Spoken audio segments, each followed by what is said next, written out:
In the past couple of weeks, Afghanistan has been making headlines once again, and every man and their uncle is speaking about Afghanistan. Why did the Afghanistan and government collapse, and why did the American project fail? Well, there are 3 reasons as to why this happened and why the Americans were not successful in their mission. Hey guys, it's Tariq with my new video. Make sure to like and subscribe. Thanks. The first reason being fraudulent elections or fraud.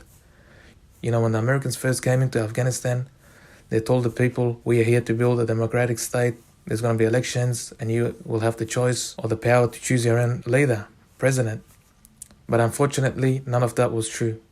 Every election that took place in Afghanistan under the American presence was full of fraud, full of fake votes, and the person that people voted for did not become president.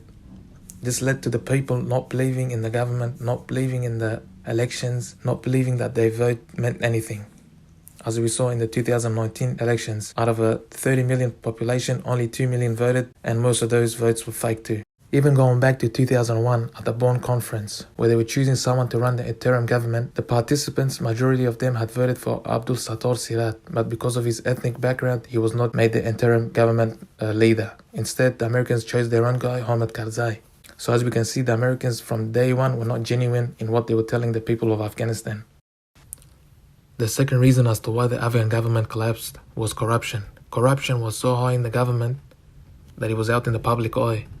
Judges, policemen, government officials were openly taking bribes. In fact, you were expected to give a bribe before you could get anything done. Nepotism was another problem. People chose their relatives over qualified people for job positions. In the army, generals were not chosen because of their merits and qualifications, instead on who had the connections. I could sit here and talk about different types of corruption, different cases, and the video wouldn't even end. You can just go on Google and type Afghanistan corruption and millions of links will pop up.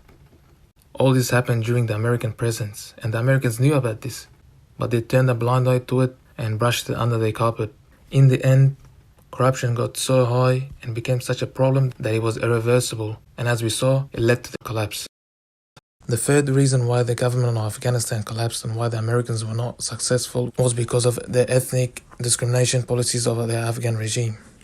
Afghanistan going back to 100 years ago has always had ethnic problems, which has led to war, turmoil, etc., etc.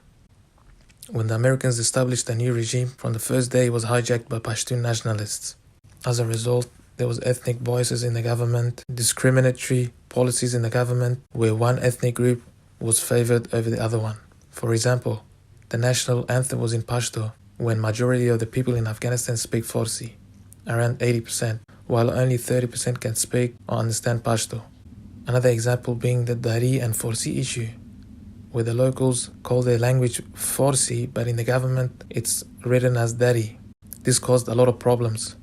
Other problems being the university entrance exam, where people of the Pashtun ethnic group could get in with much lower scores compared to the other ethnic groups. There were many more discriminatory policies just like these. All of these combined led to ethnic tensions, ethnic problems, and a lot of people distancing themselves from the government. Fraudulent elections, corruption, and the ethnic biases of the government led to its collapse. The government went from having popular support in its early days to having absolutely no support in its last days. In 2001, the people of Afghanistan were looking forward to a bright future, but unfortunately, it didn't turn out to be like that.